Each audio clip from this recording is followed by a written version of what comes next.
It was just too much to ask, wasn't it? West Ham United at the end of one of the most bleak campaigns in modern history.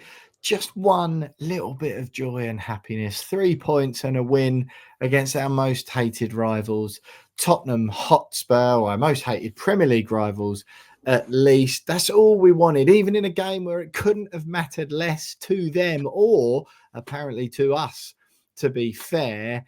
Even then, we just couldn't give the fans something to smile about properly, could we? No, West Ham United won, Tottenham Hotspur won at London Stadium on Sunday, early afternoon, leaves West Ham United 17th in the Premier League still after 35 games, well clear of safety, given that Ipswich, Leicester and Southampton have already gone down, and the chance to go above Tottenham Hotspur and Manchester United, and in fact David Moyes' Everton with a win. Actually, no, we wouldn't, excuse me, because our goal difference would have still been absolutely wild compared to United and Everton, but we certainly would have jumped above Tottenham if we'd actually managed to convert all of the somewhat like promising play and or certainly promising amounts of effort and endeavour and all those sort of things into actual goal scoring opportunities, or more to the point, goals. I'm Will Pugh. James Jones, my good pal, joins me on the We Are West Ham podcast as we are thankfully close to the end of a season that's been over since, I would almost say, August, but certainly since September. Jonesy, I went in expectation to London Stadium on Sunday, or potentially more hope than expectation, of going, you know what, I'm going to go and have one last positive day, hopefully, this season. Go and watch West Ham in the sun with my dad, go and meet a few of my friends, and hopefully, just hopefully, even though it really doesn't matter at all one way or the other, but hopefully West Ham get 3 points and at least just put Tottenham fans in perhaps a little bit of a bad mood and put a little bit of negativity into their minds ahead of their Europa League semi-final second leg, which is this Thursday away to Bodo Glimt, who they beat 3-1 at home in the first leg, of course. Weird, Jonesy, some promising sort of, it was sort of strange. I feel like I've never seen a team try so hard and look actually quite good at football while simultaneously looking like if the game continued for 4 years without stopping, there was unlikely to be a goal from anyone in a claret and blue shirt. Nor, to be fair, come to that matter, a white and a blue shirt with a chicken on a beach ball on the chest. But yeah, odd game. And 1-1, so utterly predictable, to be honest, as well. I think I said that on this podcast and a couple of other places in the build-up. Look, a draw should have been predictable because, funny enough, I've noticed a really weird little trend in our results ever since we beat Leicester City at the end of February. The last 8 games, 4 wins, 4 defeats, 4 draws, and it's gone lost, drawn, lost, drawn, lost, drawn, lost, drawn, lost, drawn. So, if this carries on, we should expect to lose to Man United at the coming weekend. Draw with Forest. I do expect that, and then lose to Ipswich. And you look at it and go, well, actually, it's likely that we will continue that trend until the end of the season. So we should have expected it, but it was one of the most forgettable London derbies I think we'll ever. No one's going to go, "Cool, what a classic that was!" And at the same time, there was no build-up. There's always a bit of a build-up to that derby. It wasn't a build-up. I drove down and almost there wasn't this excitement or this eagerness to play Tottenham. We may as well have been playing Southampton again. It kind of just felt like a nothing game from the off. And barring the atmosphere in the first 15, 20 minutes when it was a little bit rowdy, suddenly you could tell, it's a London derby, this. We came out, started well. Beyond that, it was just a little bit drab. And I do agree with you. We looked good in stages at times. And that's a sign that it can work. But the final third play is still a real massive issue. And I suppose the only silver lining is we didn't concede a late goal for once, which is nice. But we could have played on forever and not scored, barring James Ward-Prowse hitting the post with the last kick of the game with that free kick. It's like, well, he hit the stanchion, didn't he? He didn't hit the post. Oh, he didn't hit the post. From No, where I was he hit sitting, the it looked like he hit the stanchion. post. Because I'm on the other end of the. I was like, oh no, he hit the post. Of course, yeah. But like when he lined up for it, I was like, he's not scored one for us yet. This is your moment, Jimmy. Do it. Nah. Stick it in. Stick it He's in. never scored a free kick for West Ham. But yeah, beyond that, it was a largely forgettable and expected game of football for me. Yeah, you know what, right? As I'm sort of sitting there, and I would genuinely say, right, I actually think I enjoyed the game of football. I think, as in, I actually enjoyed the game because I thought it was entertaining in the same way that I now find League Two football or National League football entertaining. You know, if I watch Southend or one of my good mates is a keen Leyton Orient fan, so I keep an eye on them and you know, watch the odd game at that level. And then I thought Sunday's game was entertaining in the same way I find that level of football entertaining, in that the quality is so low or so much lower that, you know, there's often sort of mistakes and the bits of low quality that actually result in the entertaining parts. You know what I mean? Like a few late tackles that are needed or opportunities arise because everyone's not absolutely elite football. You know, like how you watch Man City and Liverpool sometimes and they cancel each other out in like an utterly predictable 0-0 or someone nicks it 1-0 maybe. And they're normally such dull games because the quality's so good. There's no misplaced passes, no overhit like passes or tackles or whatever. Everything's so perfect. It just ends up in not much of a spectacle. And I sort of found that the same on Sunday. I thought West Ham's endeavour was really good. I quite enjoyed watching us try to play some one-touch football. And I think we did that on a few occasions, sort of some, especially like in more offensive areas of the pitch. It seemed like some of the players were playing with a bit of confidence as well, which is a weird thing to say given our run of form. Winless in 8, is it now, Jonesy, I think? Yep. And I found myself thinking about you, not in a tall or facetious manner, but going, I can sort of see when you watch it like this, it's easy to think why it's more entertaining to watch. But I only found it entertaining to watch because there was literally no jeopardy in the game. Like I obviously wanted us to win. I would have preferred us to win, but you wouldn't, there was just nothing on it for either team, was there? Like it really doesn't matter. It didn't matter who won that game. And because it was so far down the table, there wouldn't have even been any bragging rights in it. Like my Tottenham mates, who I'm normally giving a bit of grief to and all that, and vice versa, naturally, before and after West Ham Tottenham games, both of us were just like, let's just not bother this time, shall we? Like, we'll just not bother. So I think I found it entertaining as a football match to watch because of that.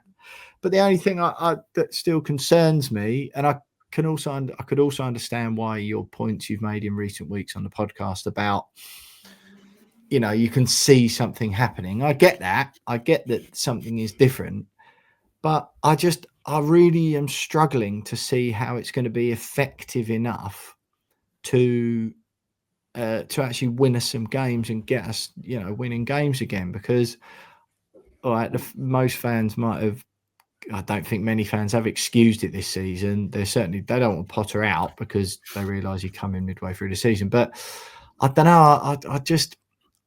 I see why fans are seeing changes and finding it perhaps, I don't want to say more entertaining, because I don't think you can be entertained when it's like you don't ever think your team's going to actually win.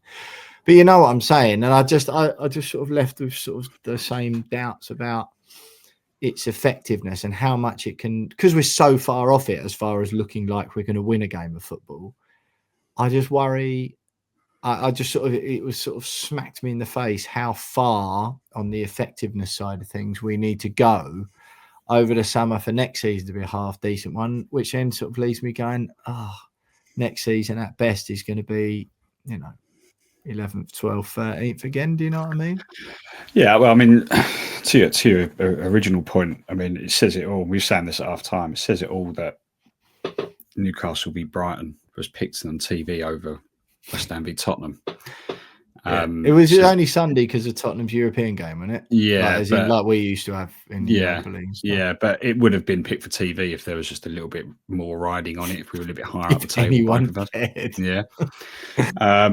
But to that latter point, I think again, and I've said it so many times, I think I can see why people are kind of still a little bit jury's out on the style and whether it can be effective enough to win football games. But I think it's difficult to make that judgment based on him playing this style when it's not his group of players, his selection of players. Yeah.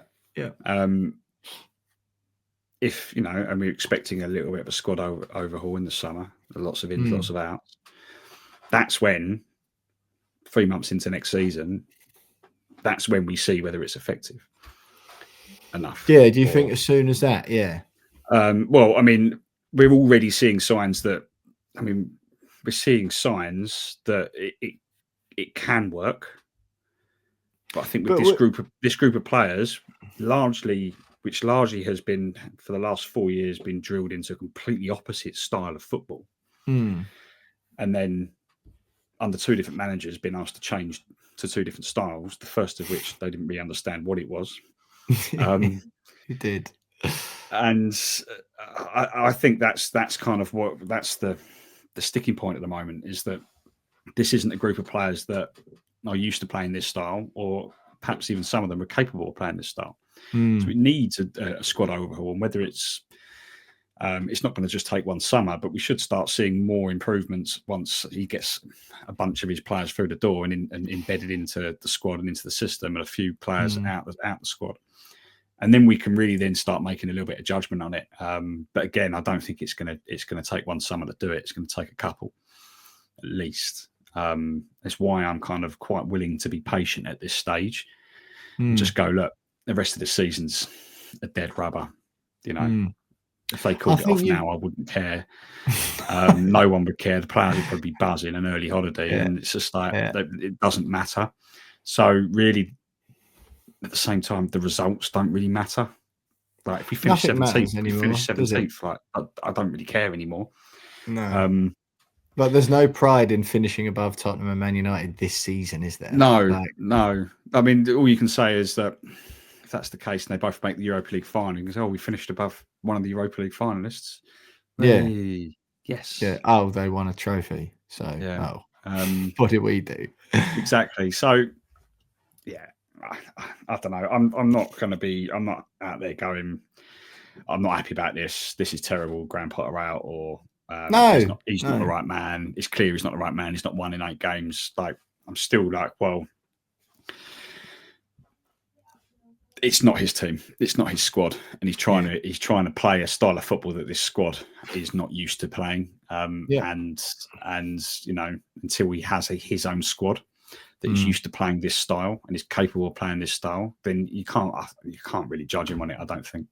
No, fair enough. I sort of take your point. It was just I can that's all it was. I think it will need to be effective fairly soon into next season. But right, Jonesy and everyone, actually, coming up on this podcast, me and James will have a bit more of a detailed look at the Tottenham game. We'll also have a chat about reports coming out of the club this week that West Ham United, given the state of the financial fair play or PSR regulations, etc., are in a position this summer, given the huge spend last summer, around 160 million quid on Julian Lopetegui players, that they're in a position this summer where it will be a sell to buy situation.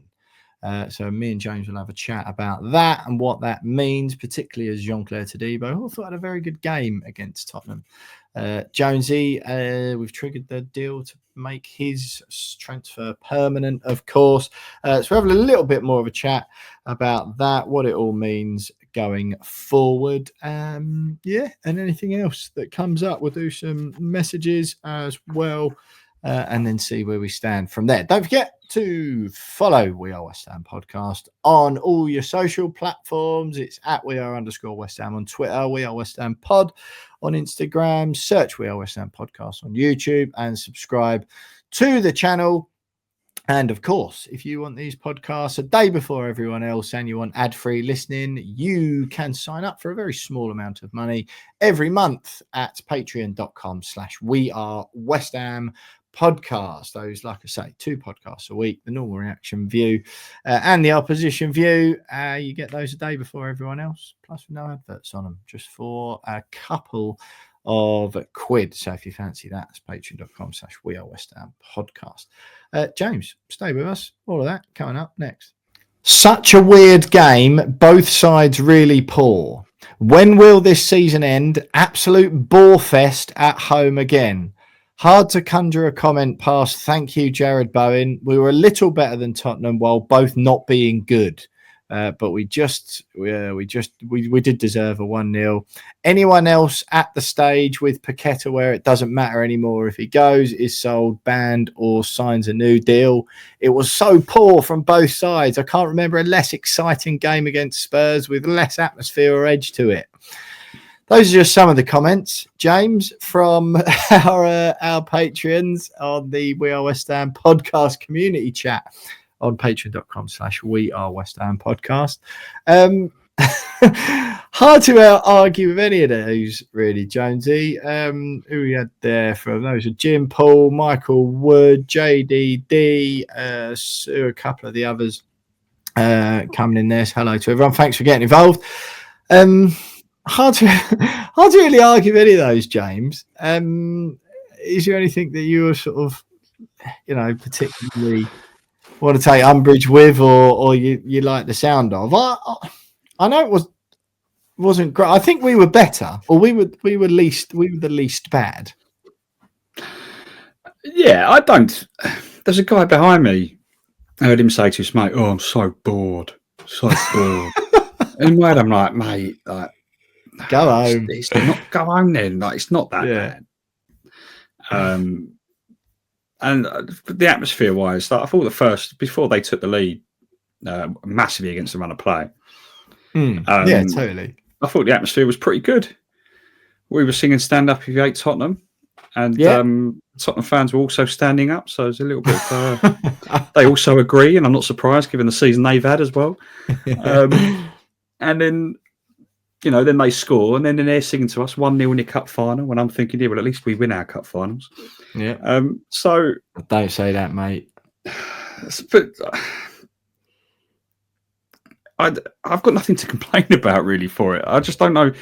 I've seen a few people having a moan, and obviously the geezer behind me saying it was boring, and obviously that comment there. So I kind of walked away from there just going, oh, another game. I was in my belt. That's what it is. Just going to have a beer and drive home. Bit like one of those Tuesdays at work where you're like, you didn't do anything spectacular, but you did enough. You earned your money. You did your job. Forgettable one of those, and you just go back. Yeah, all right, another one ticked off. Another few quid in the bank. Yeah, if it was like a boring 0-0 and no one had a shot, or we got battered 4-5-0 against a heavily rotated Spurs team, then I think there'd been a little bit more reason to have a little bit of a moan and a groan about it. But I think, it's our third 1-1 draw at home to Tottenham in a row. And the previous two, maybe last season, not so much, but the season before, we were having a good season. So at Tottenham, and we drew that 1-1. So it's not entirely out of the ordinary that we've managed to draw at home to Tottenham. Just the overall circumstances are just a little bit different. And most seasons we'd be looking at a 1-1 draw at home to Tottenham, going, "Oh, fair enough. At least we didn't lose. At least we won't get grilled, like battered at work on Monday morning by all our Tottenham sporting mates." No. What's the difference now? Is it just because it's off the back of a terrible run of 8 games without a win, and the fact that we're 17th and are probably going to finish 17th, and it's the most forgettable season in the world? Probably. But when you take a step back, it's like, well, like, is there really anything to moan about that specific game? Probably not. I would say I'm going to try. Yeah, I know you'll try. No, to be fair though, mate. No, I'm not my usual sort of. I know I have this season, but understandably, because there's been plenty to moan about. I thought Kilman for the goal. That's obvious. That was really proper bad. That was. It's sort of thing like that. Like the a weird decision to try and clear it in the first place. He sort of cleared it and it hit. Was it Matty's tail? I think it might have been. It looked like it hit his arm from where we were sitting. We couldn't believe it that the goal had stood at the time because we thought it was handball. I mean, like it was the most obvious handball. He's got to rule that out. Turns out it wasn't. But no. Yeah. But like the first, so it was Matty's tail, and like the decision to try and sort of pass it round him or clear it through him, whatever it was in the first place, was odd. And then when the ball bounces back to him, and you know you're in trouble, then that's when it's like smash it, kick it as hard as you can, even if it's directly up in the air, smash it as hard as you can. And then God knows what he's trying to do, and it's just like, oh, I didn't quite give it to you the first time.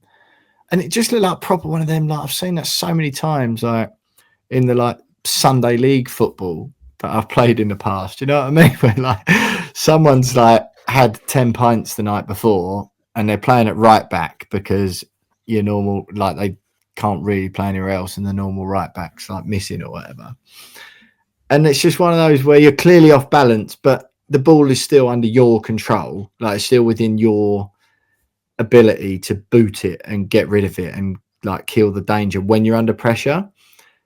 And it's like, nah, don't worry, I'm already in a bit of a pickle here. Let's make it worse. Let's try and be clever. Just get rid of it, mate. When you've got away with one, and it's back at your feet. Like he was sort of off balance, and yeah, I don't know. I've been sort of quite pro Kilman all season. Well, that annoyed me. And again, when it sort of, it was one of them when it was just like, well, again, what? At least if we're going to lose games or concede goals, I always say this: at least make the opponents like work for them. Like we'll always say, if someone smashes one in from 25 yards in the top right corner, I'll go fair enough. Like, yeah, whatever, fair play. Or if someone puts together a really nice passing move and times a run properly and runs through on goal and like dinks it over to the keeper or smashes it through his legs, I was always the first one to sort of praise the opposition for doing football well before like slamming West Ham for no reason. But I just think, and that's kind of the more of those you do, and that is that kind of summed up the season, didn't it? We're on top, totally preventable, like pickle you've got yourself in for no reason, and you just hand like the worst Tottenham team for decades like a 1-0 lead, like when they playing their reserves and got nothing to play for. It's just like, oh yeah, brilliant. Yeah, I mean, what are you doing? I see what you mean. It was a silly mistake, but Kilman doesn't make many of those. It's by far our best centre back this season. If it was Mavropanos, then I'd understand stuff like crying out loud. Yeah. Like, what are you doing again? Yeah.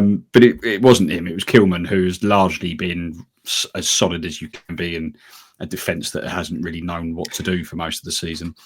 He gets a lot of grief, Kilman, though, Matt. Yeah, there's a guy, one of the guys standing behind me was Max. Like, "You're not Max, are you? You're James. He's Max."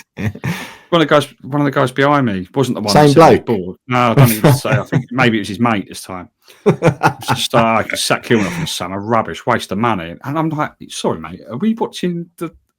Are you just saying words for the sake of saying words here? Like, yeah. So someone's been on Twitter this morning. Yeah, it's like, mate, you're talking rubbish. He's been our best defender. Worth every penny. Which, again, what about Wan-Bissaka? Yes. I mean, it's a toss-up between the two, to be fair. But I think Max Kilman does not deserve the stick that he has got. I think he gets a lot of that stick because of the £40 million price tag. When actually, if we'd have signed him for 15 million quid like we did Aaron Wan-Bissaka, people would be raving about him. Exactly the same performances, exactly the same results. people will be going, "Cool, what a signing?" But because it's 40 million quid, people are like, "Rubbish, get rid of him." I think he's been fine. I think he's just been like 7 out of 10. Which nothing, not Craig Dawson levels, but exactly. If every player was 7 out of 10, we'd be up there challenging in the top 6 for 11th. Yeah, so like he's been good this season, and anyone that says otherwise hasn't been watching him really. No, well, yeah, he's made a mistake against Tottenham, and it's allowed them to go 1-0 up against the run of play. But players make mistakes. It's when you're making mistakes every single week. That's when you're like, mate, stop it. A la Mavro. Yeah, stay out, get out of the team and stay there. But when if there's any centre back we're selling this summer or giving away or paying someone to take, it's got to be. Just here's the rest of your contract money. Pay it, you're off, mate. Ta-da. Yeah, or sue him for damages. But I don't know. I don't get the criticisms of Kilman. I think he's been good. Yes, he's made a mistake, but mistakes are.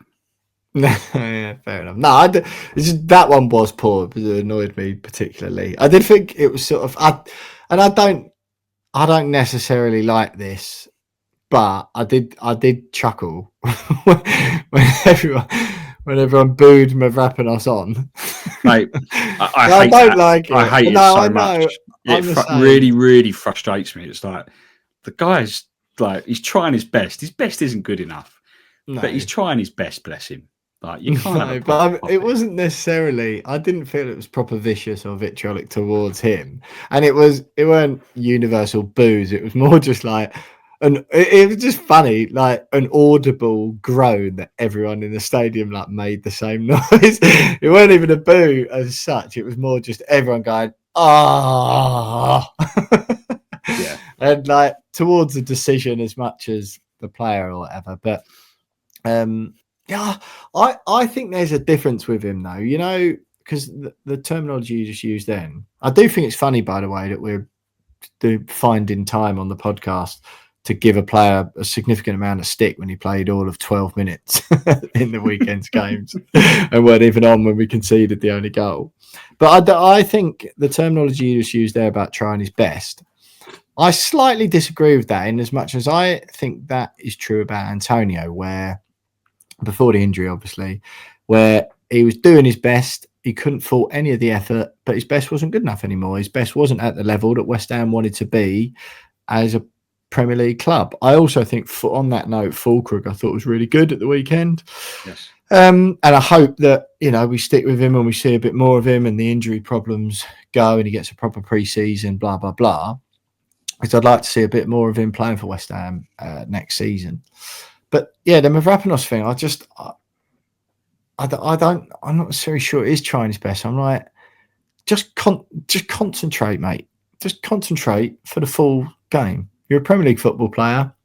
Just don't go to sleep or start thinking about what you're having for dinner, because that's always what it appears like, isn't it? I would say he's like imperious. He's like a top 6 quality centre back for 89 minutes of every game.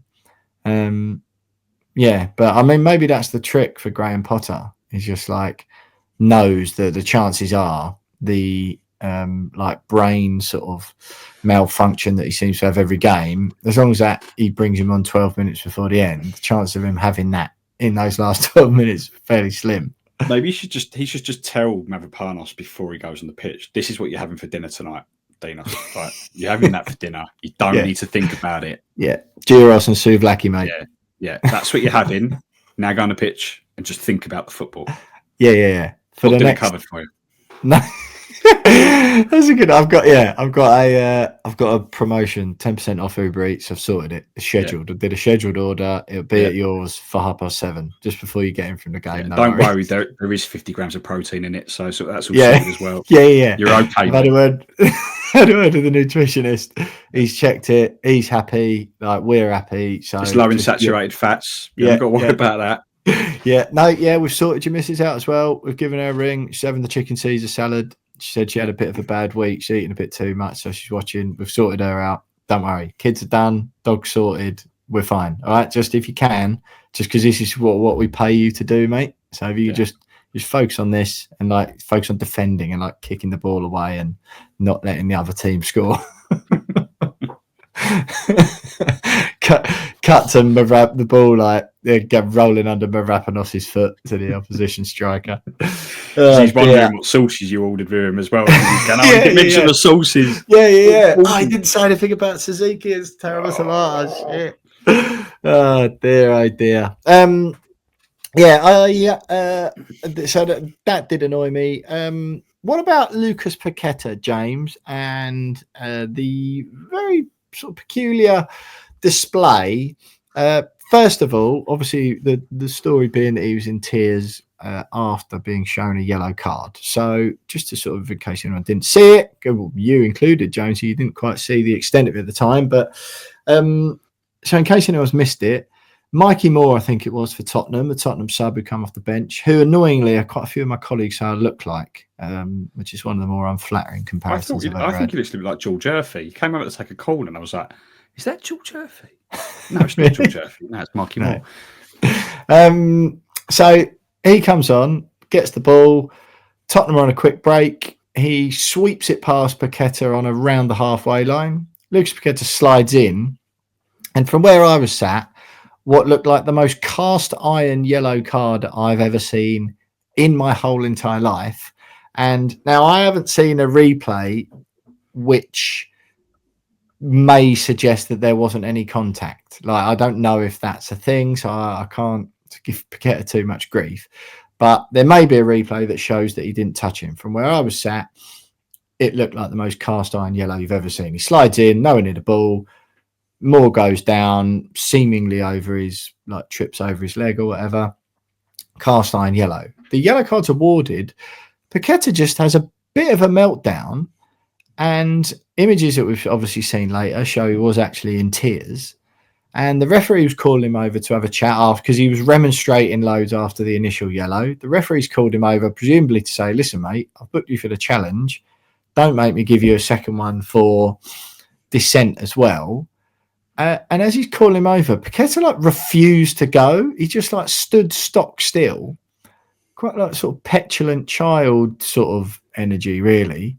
Jared Bowen gone over to sort of try and presumably tell him to screw his head on. A few other players go around, and we're thinking, oh no, he could go here if he carries on.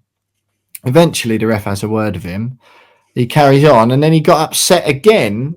About 10 minutes later, I think, James, I don't necessarily think he sort of got over it. And then the images show that he was crying. His wife, Doudou Fournier, wrote on Instagram, I've never said any, this is sort of after the game, I think it was. I've never said anything on here, being Instagram, and maybe I shouldn't.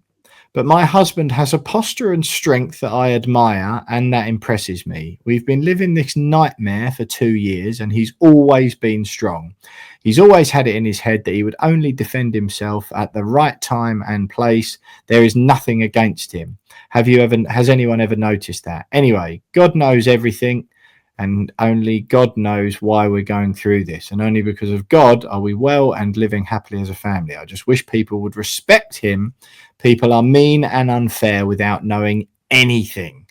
So quite the passionate defence of her husband, Lucas Paqueta there. The hell they've been going through for 2 years. One can fairly accurately assume that it relates to the ongoing betting allegations that he's facing at the moment. Well, what do you think, James? Graham Potter come out afterwards and said, that you've just seen a human reaction to Lucas. You thought he sort of was quite praising of his performance, and I actually thought he did okay. He was quite praising of his performance, and said, "Yeah, you've just seen a human side of him there after he's got booked." What do you make of it all? What do you think? Until you told me this evening, I had no idea he was crying. So I was watching it unfold and was also going, just go over and speak to the ref. So crying. I was going, if he gets sent off, I will cry. He wants to speak to you. Like, just go and speak to you. Like, I mean, that's all we really saw. So when you said this evening that he cried, I was a little bit in shock.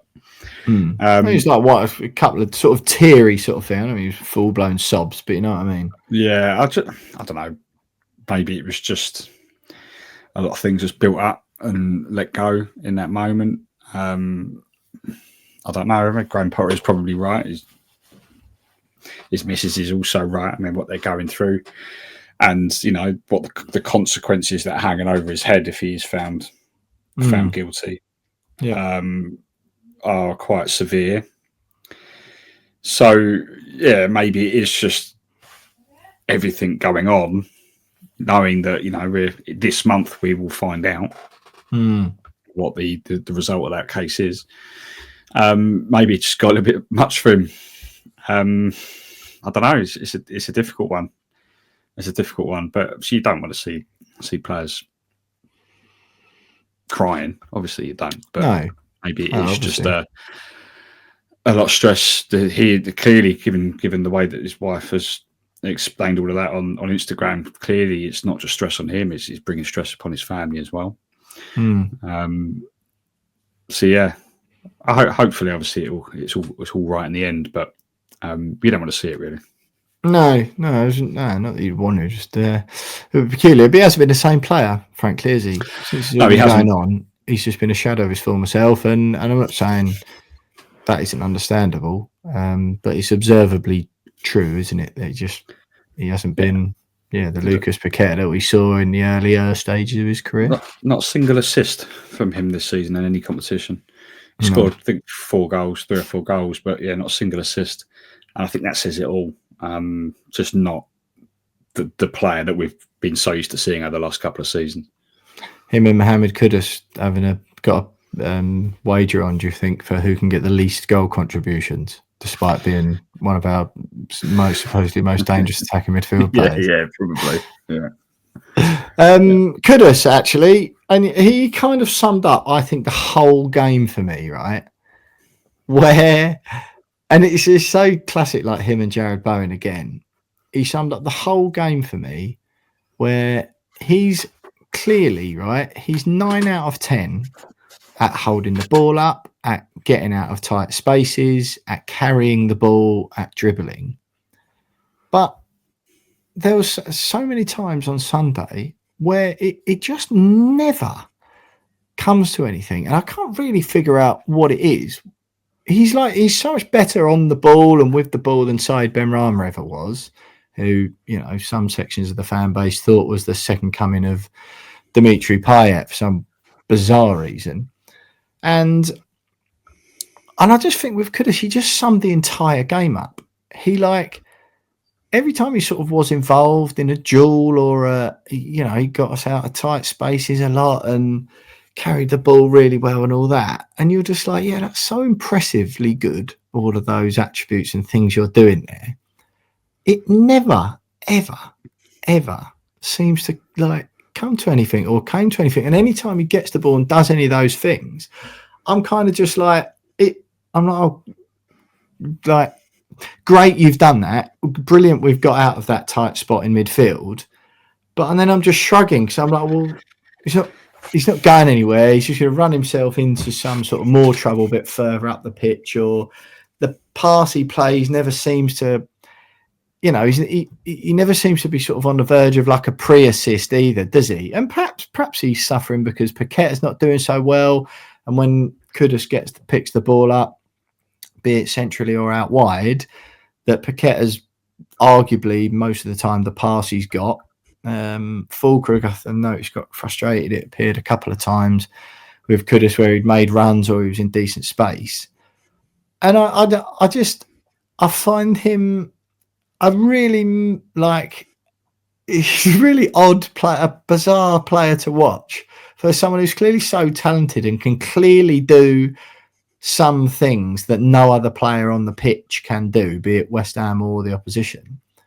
But then I'm find myself not caring that he can do any of that, because it somehow, and I don't know if it's on Potter or him, they need to find a way of channeling that and that brilliant stuff he does, particularly in deeper positions when we're in trouble or when he's in tight spots, channeling that into like moments of danger. But just he gets the ball, he takes it out from deep, he runs past a couple of players, and then often, and the thing, if he doesn't lose the ball, the thing he does almost all the time is just turns backwards and plays it backwards, or plays it either back in the direction he came from, or like to the fullback who's behind him, which isn't always a terrible thing, right? Sometimes you need to take the ball up slowly and then you need to reset, and it's great. I'm sure we don't lose possession as much as we would if he wasn't on the pitch and blah, blah, blah.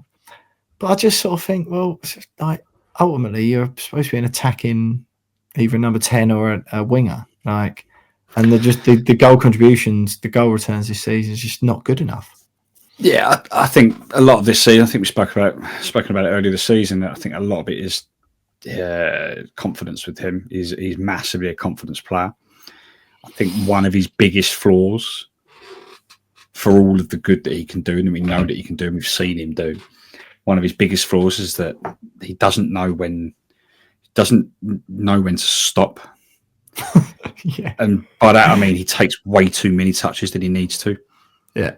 Like if you know you can beat the man, beat the man. But if you know you can't beat the second man, don't try and beat the second man. Just lay it off to your teammate. But he'll try and beat the second man.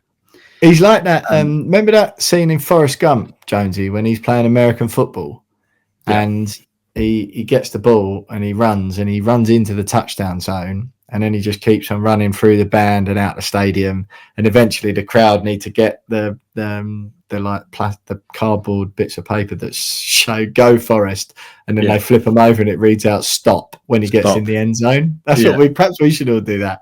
Yeah, we should just like command him from afar. Yeah, you just know, he gets the ball, just head down and go, just go. Yeah, which lots of the time is great, isn't it? Yeah, I mean, we've seen him do it, and he scored with Freiburg. Like, he's living off that, though, isn't he? He got the ball, he's living ran the off entire that. pitch and scored, and it was like, hey, there we go. You can do it. You can't do it. But one in 100 times that comes off. Exactly. I just think that there's that, but then I think also there is an element of, because he does that, the rest of his teammates around him have no idea where to run or what to do, because they don't know if or when they're going to expect the ball, or which direction he's going to go in next. So they don't know which run to make. And half the time, because he's so quick, he's run past his teammates. So sometimes he's then got to turn around and then look for them. And then we're playing backwards. So for all the good that he can do, I think there are a number of flaws where I think Graham Potter has just got to turn around and go, no, just simple. No need to take on about 8 players every time you're in possession. Pick your moments, but the rest of the time we just want a simple ball out wide. Simple ball, go forward if you have to. Jared Bowen's making a lot of runs in. He's one of the best at beating the offside trap and running in. Play the through ball.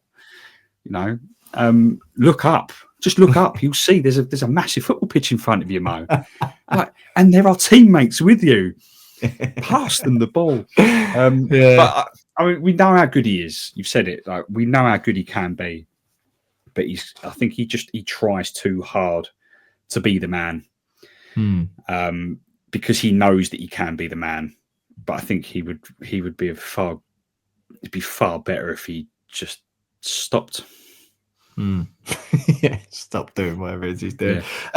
Aaron Cresswell, Jonesy, one element of the game that I very, very, very much enjoyed was seeing Aaron Cresswell be one of the best players on the pitch again for West Ham. I thought he was really good, really composed. He was organising the defence well. I thought he was good on the ball. Generally, it was just nice seeing him in the team. I thought he did a very good job alongside Emerson, that sort of 5 at the back position. That's where he played, obviously, under David Moyes in that sort of first Europa League run, the first season, when he was also very good, obviously barring the sort of calamities in the Frankfurt, the Frankfurt calamities, which we all remember. But I just thought he was very good. It was sort of nice seeing him involved, and him Fulkrug I thought were good. I thought, like, to be quite frank, other than Kilman, I don't think anyone had a terrible game. I think we're a better team, and everyone sort of did okay. Just annoying we don't ever look like scoring. Yeah, on Fulkrug, I was thinking, especially in the first half, he was doing the role that we're so used to Antonio doing. Was he though? mate, in terms of holding the ball up, being a little bit of a nuisance, drawing defenders, obviously without the pace and the sort of the bulldozer attitude, energy, but vibe. I think he was doing a very, very similar role, and he was having a very similar impact in the. I mean, the guy's so good at bringing the ball down and connecting the midfield. Yeah. And I thought he was very, very effective. And he shows his experience. Oh, he's great. Yeah, he shows his experience. And for me, that is a player you want in the team. You want him in the squad at least. Totally. I mean, the fact that 2 weeks ago he came out and literally called out the entire squad. Yeah, you want that mentality in your team. You want a player with that. So I like him. I really like him. I want to see more of him. And it just frustrates me that he's been injured so much this season, because I think we would have had a very different season had he been fit for the entire slightly. Yeah. What do you think the problem is with the goals thing then? Because we just talked about Kudus and Paqueta then. It's hard not to point the finger in their direction when you've got supposedly 150 quid-ish £1 million worth of 150 million quid-ish worth of talent between the two of them. Certainly if there are release clauses or anything to go by, whether anyone would actually pay that or not at the moment, I'm not sure. But it's hard not to point the finger at them two, really, isn't it? Bowen's sort of done his bit this year, earned his money. If he doesn't win Hammer of the Year, there's something wrong with everyone. Fulkrug again, been bitty, isn't it? Sort of coming into it, I suppose. But is that where you think the Souček again? He's sort of done his bit. Is that what you think the problem is with those two as far as the goal scoring goes? Yeah, well, I mean, we haven't had a striker, have we? No. We haven't had a striker. No. Antonio, see with his injury, Fulkrug with his injuries. Evan Ferguson's come in and just been. That was a pointless signing. So it's been down to Jarrod Bowen to lead the lineup for half the season again, and he's done a fantastic job at it. But it's not his position. He's a right winger. Simple as that. So we've not had a striker, and to be fair, you can say that about West Ham for the last decade and a half. Just never had a striker, really, have we? But this year, Arnautovic is the last one, wasn't it? Yeah, and he wasn't even a striker. He was bought as a winger. Same as Antonio, funny enough. That's what we do, isn't it? Yeah. Same as Jarrod Bowen, funny enough. So, I don't know. It would be nice if Kudus especially could have chipped in a little bit more. But, yeah, I think the crux has been that we've not had a striker for 80% of the season. And that's been a problem for us. Yeah, maybe. Coming in, Jonesy, what were any other positive things that I've missed from the weekend? The full-time whistle was good, to be fair. No, nothing else. Nothing else from me, mate. I think it was, like I said right at the beginning, a forgettable London derby, one that we won't remember. Yeah. No, totally. Yeah, we're 1 week closer to the end of the season. Happy days. True. Yeah, true. I did actually, like I say, I kind of thought everyone did okay, really. Kilman's thing was annoying. Taliba, I thought, did well. Emerson was okay as well. But yeah, fair enough. Right, stay with us. Some final thoughts and look ahead next. Right, James, Manchester United away next Sunday. Similar kickoff time, 2:15 at Old Trafford. They've got their Europa League second leg against Athletic Bilbao this Thursday. So they're coming off a big European game, just like Tottenham were. That's Thursday night at Old Trafford, 8 o'clock. That game is their 15th. We will go above Manchester United if we win there. What are the chances? What are you saying? Their season also does not matter at all as far as the Premier League goes.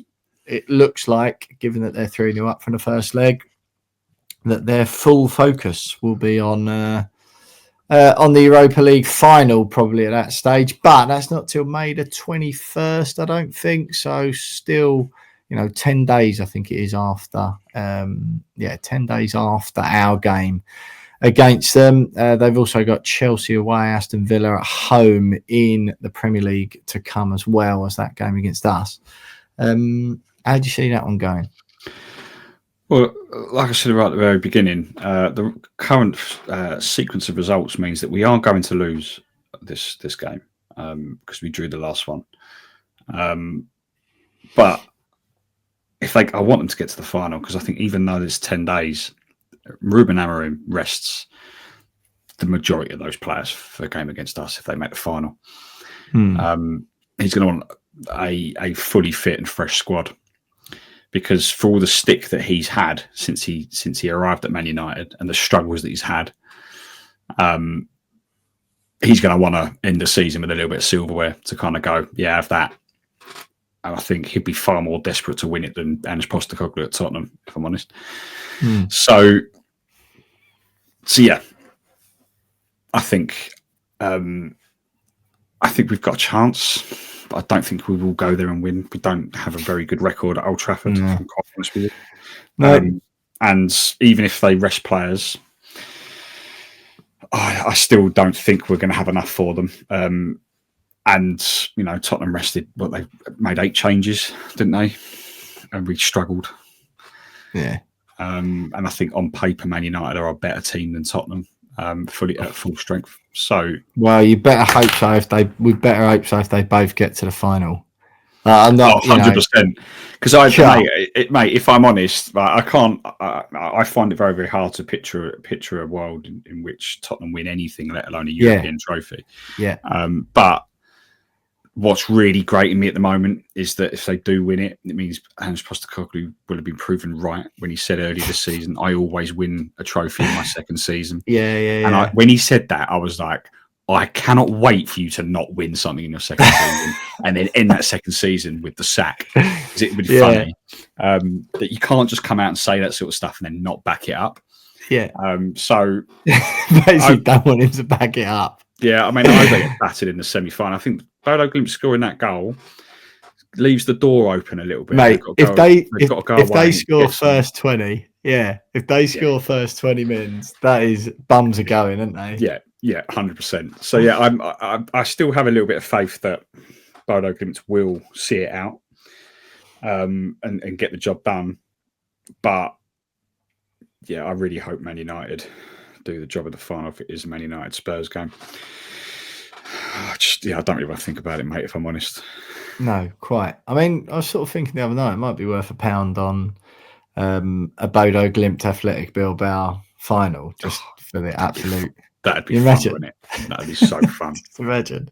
Right, James, I just want to end on an interesting topic, right? I'm not actually sure if I spoke to you about it and whether or not you've renewed your season ticket or not for next season, but there's a lot of chat in the pub before the game on Sunday and then again afterwards. I met up with lots of different people.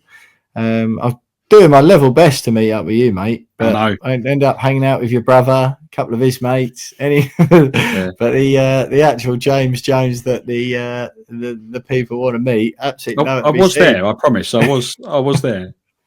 Mega elusive, but I was speaking to. It's quite nice actually. I like home games like that when I get to see a broad range of sort of friends of mine, people I typically only sort of see more of or only see at West Ham. Really, a lot of chat about the season ticket renewals next year, James, and I do. It's like at West Ham. There's always sort of that chat, particularly after bad seasons, of going, what's the point? Am I going to renew? But honestly, there's a lot more people I've found, not just on Sunday, but particularly on Sunday, but generally in the build-up, going, I don't know if I'm bothered anymore. I'm finding lots of people really falling out of love with West Ham. And I had a chat with my dad about it on Sunday. He's had a season ticket at West Ham for something like 50 something years. He was 13, he's 61 or 62 now. He's had a season ticket since then in the late 70s. And even, he'll get it just because I think it's like, it's sort of just in his blood and in his bones, in his DNA, and like, what else you're going to do and blah, blah, blah. But it isn't like it's just sort of, it's not a thing he's looking forward to doing. And if even he's thinking about it, going, really not enthused about handing over 800 quid or whatever it is. And it's just, when you're sort of, it feels like, you know, not for the wrong reasons, but doing it for reasons where it's just like, not because he wants to do it and he's looking forward to doing it, but lots of people with less of a sort of pedigree of, you know, of match going to West Ham, like you and I have had for a long time, but lots of people seriously going, I don't know, just falling out of love with it, really. Like the whole experience of going, the state of the team. No one seems to have any feelings of enthusiasm that next year is going to be loads better, particularly with the messaging coming out of the club, which we didn't really talk about as much. Apologies if you were looking forward to that. But I suppose we're touching it a bit now. But the messaging coming out of the club, which not directly out of the club, but you know, through sort of backdoor sources, it would appear, suggesting that it's not going to be a big summer, because last summer was and it didn't work out. So it's going to be a sell to buy situation, which kind of makes sense, to be fair. But the assets we've got to sell this summer, you know, I don't know if you might get 150 quid. My Freudian slip earlier might have been correct. You're looking at 150 pounds for Kudus and Paqueta rather than 150 million. But all of our assets aren't very valuable. We haven't got a Declan Rice just waiting to go. So I'm just interested to sort of hear what you're hearing, what your feelings are among people you go with, because there seems to be a lot of, and I'm like proper West Ham fans who are just like, oh, I don't know. Do you know what I mean? A real lack of like feeling and desire and passion to go anymore because of lots of things on and off the pitch. I have an opinion about this. I mean, first of all, the guys that I go with, all of them are renewing, and that's mostly down at the social every other Saturday. Yeah. For me personally, I renewed just because I couldn't imagine a life without not having the option to go. Yeah. If I wanted to, just without going, I can't get a ticket. Oh, it's a nightmare. I want £80 to go and watch West Ham v Bournemouth. And you know what? I'll pay the, what is it, 750, 780 quid or whatever. Have you renewed yet? I haven't, but I'm going to do it this week. I've even got a reminder. I'm going to do it this week. Right. So I just do it just because it's a life without it, and life without having that option of just going. If I could wake up one day and go, I can't bother today, but that's okay. I've just got a season ticket, so it doesn't matter. My view on it, on kind of how you've kind of teed it up there and how you framed it, is that, you know, people just had enough. Oh, you know, they can't be bothered anymore. They're falling out of love with it. Don't renew then, fine, but then don't come calling back when if in 3 years' time we're back in Europe. I remember when you said right at the beginning of the magical David Moyes era, and you were going, I was beginning to fall out of love with West Ham United, and now this is happening, and I could not be happier. When you were falling out of love with West Ham United, had you not renewed your season ticket, you'd have been a bit like, oh, what have I done? Because then we have 4 years, the best 4 years in modern history, win silverware, and you go, oh no, I'm missing out on all of this. I can't believe it.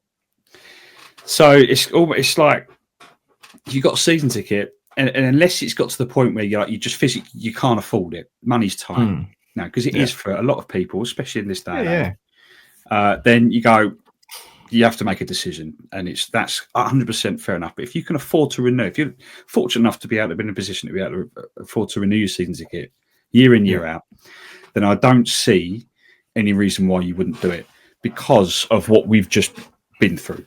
We've just had the most incredible 4 years.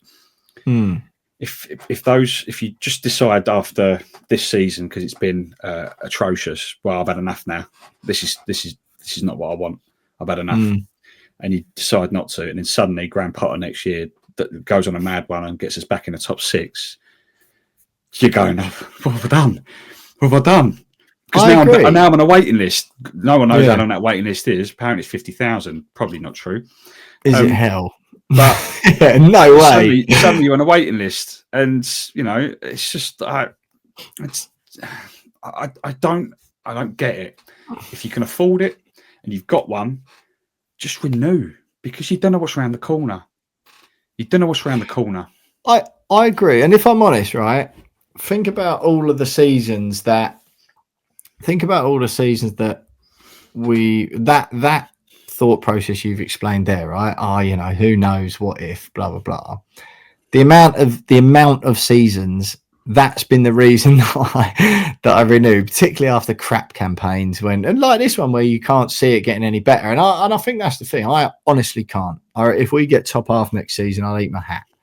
And I was chatting about it the weekend, and I think for so many people that really sadly, the move from Upton Park to London Stadium has reduced West Ham to a club now for whom it is kind of like the enjoyment of it is so much more, the rests so much more now on the success of the team, unlike it ever used to.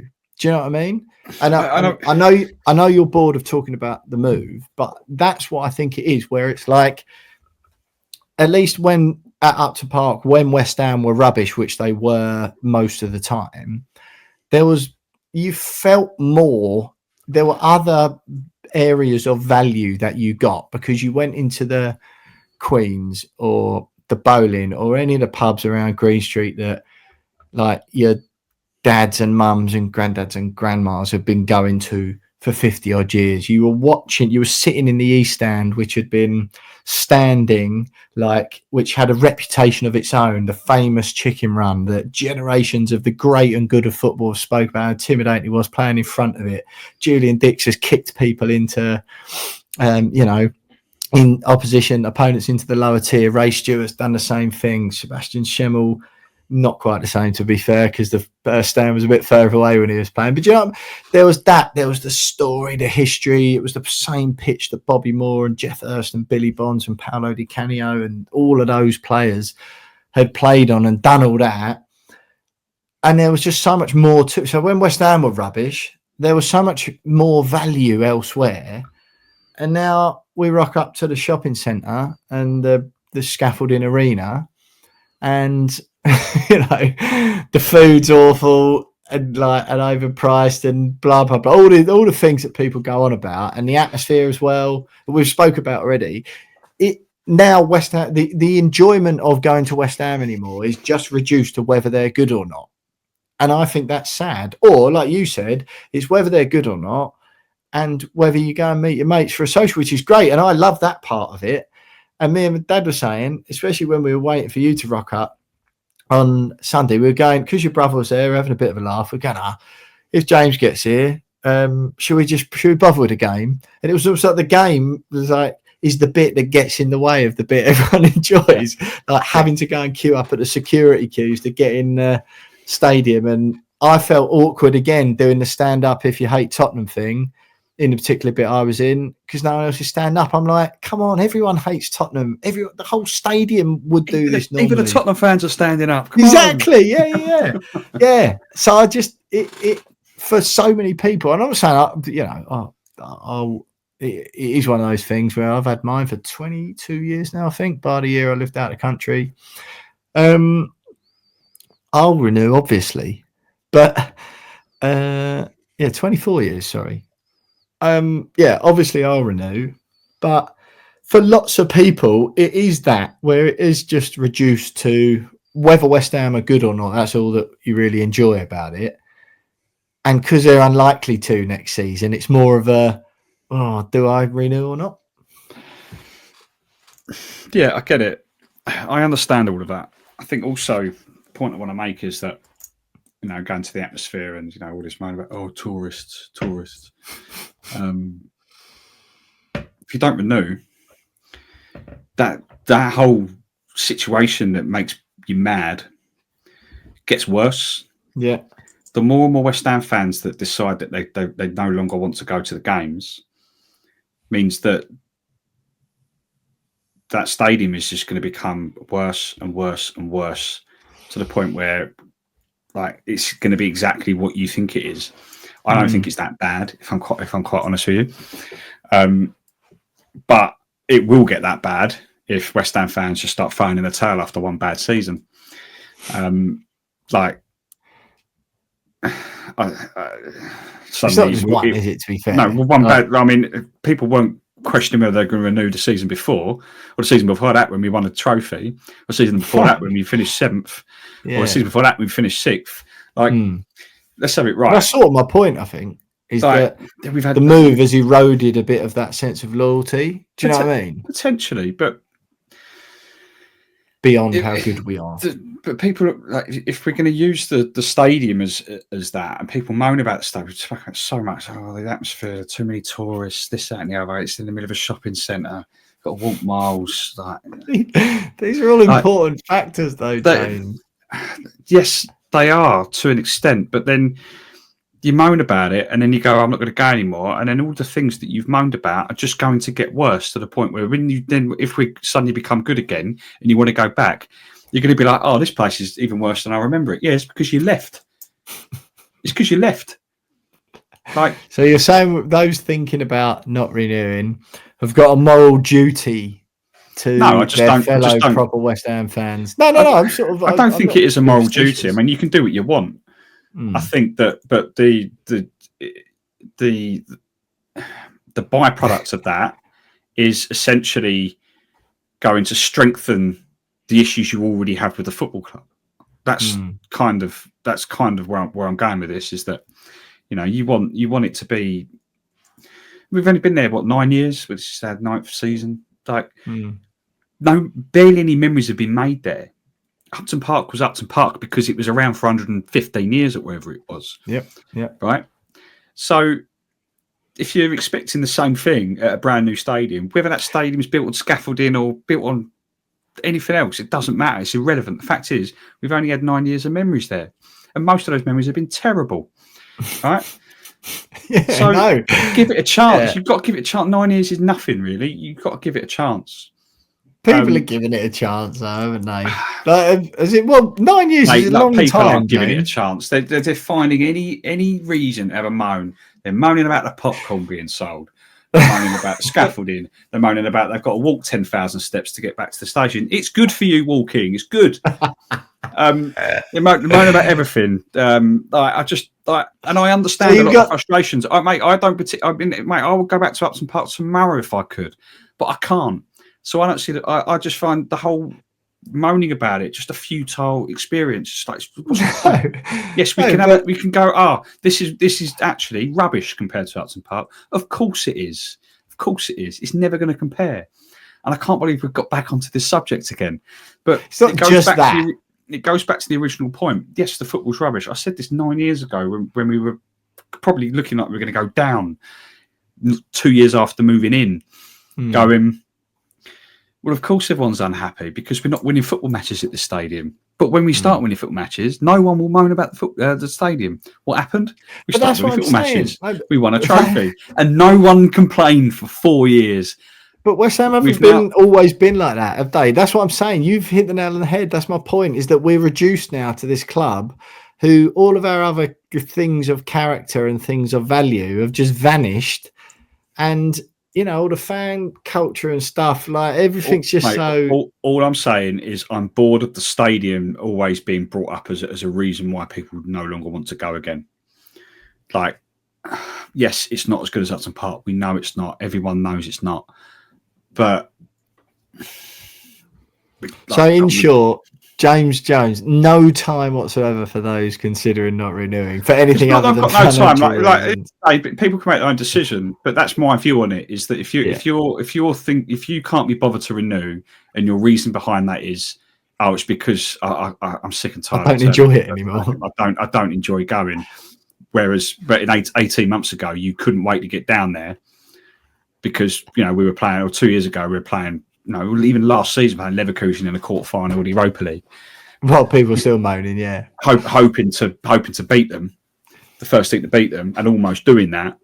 And 12 months later, you're like, I've had enough now because we're not winning football matches and we're 17th in the Premier League. It's like, come on. It's a bit of a flimsy excuse for me. But people can do what they want. I'm not telling people what they can and can't do. But I just think if you're in a privileged position to be able to afford to renew your season ticket, then do not throw that privilege away. Do not throw it away. But if you want to throw it away, don't come crawling back. And I say that slightly tongue in cheek. If I want, I don't want people start. I don't want Matey Boy over on the other YouTube channel to start calling me out again. If I'm honest, but I say that slightly tongue in cheek. I understand people are a little. Don't bit come crawling back when we're back in Europe in 12 years' time. Yeah, no, don't come crawling back. We finished 16th last year. It's progress, right? But no, I do say it tongue in cheek. Like, I understand why some people are a little bit. They've fallen out of love with it a little bit. But I just think all it takes is for a couple of good more seasons, and suddenly you fall back in love with it like you did 4 years ago. Yeah. You make a very good point, James. I just thought I'm glad I asked, to be honest. Elicited an extremely passionate response out of you. Interested to hear your thoughts. Let us know what you think. If you're considering renewing, if you have done already, if it was the hardest renewal you've done, or if you're on this mythical waiting list. I remember, I can't remember that year I was talking about, Jones, where I was out of the country. And I got my season ticket after that. There was this mythical waiting list that agreed then. But miraculously, when I phoned up and said I'd like a season ticket again, I was sat in my new season ticket seat for game 1 of the season. Very, very intriguing. So, I'm not quite so sure exactly how long this season ticket waiting list is, but I don't think actual figures are available. The waiting list anyway. full of tourists. That's what I say. 50,000 tourists. Can't wait to get a season ticket. Anyway, thank you for listening this week. West Ham 1, Tottenham 1. Leaves us 17th in the league table. Manchester United away next up on Sunday. We'll have a Manchester United opposition view. This week, we'll probably do it later in the week again. Obviously, get their second leg out the way, just like we did with the opposition view with Dean Scoggins, the Sun's deputy head of sport and Tottenham fan who we spoke to at the end of last week. That'll be probably the same again. So if you want that podcast and all of the others a day earlier than everyone else, and you want to listen to them ad-free, then sign up for a couple of quid a month at patreon.com/wearewestham podcast. Don't forget to follow us on Twitter as well. @weare_West Ham. Subscribe to the YouTube channel so you can watch video clips. You get those on Patreon as well, to be fair. But subscribe to the YouTube channel. Just search We Are West Ham Podcast over there. We're We Are West Ham Pod on Instagram. Just search us wherever you fancy, and you'll find us in most places other than Facebook, to be fair. But thanks for listening, everyone. It feels like all West Ham fans are just desperate for this season to finish. Just one more home game to endure. That is Nottingham Forest at home, of course, but after the Manchester United away game this Sunday. We'll have an opposition view for that later in the week. Thank you for listening or watching, everyone. I hope you enjoy your week and have enjoyed your bank holiday. West Ham apparently are still massive. Do let us know either on Patreon or in the DMs on any of our social platforms about you and your renewal thoughts, whether you haven't, or whether you're on the waiting list or whether you're gonna, what you feel about it. Very interested to hear, and we'll read out some of those on next week's show. Thanks for listening, everyone. Up the Hammers, West Ham are massive, and we'll speak to you later this week.